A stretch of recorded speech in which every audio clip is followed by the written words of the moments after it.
रायगडच्या पोलादपूरमधील साखर सुतारवाडीतील दरडग्रस्त कुटुंब अजूनही पुनर्वसनापासून वंचितच आहे। 4 वर्षांपूर्वी या गावावर खरं तर दरड कोसळलेली होती आणि 12 घरं मातीच्या ढिगाऱ्याखाली गाडली गेली होती, तर 6 जणांना आपला जीव गमवावा लागला होता।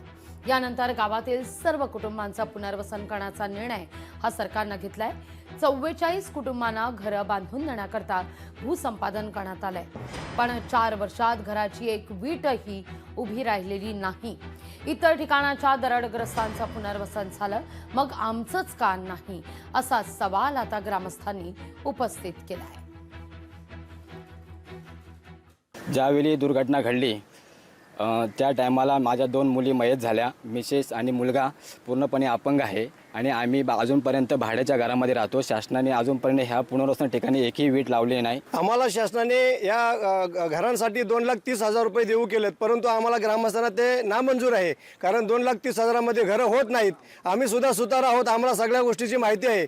तरी कृपया म्हणजे की जास्तीत जास्त पैसे देऊन म्हणजे की लवकरात लवकर पुनर्वसन कसं होईल। गेली 4 वर्ष आली, फक्त आश्वासनाने आम्हाला फक्त शब्द दिले जातात, परंतु इथं काही म्हणजे की कुठलीही प्रकारची म्हणजे प्रक्रिया काही चालू नाही। शासन अतिशय दुर्लक्ष करते, अतिशय भेदभाव करते।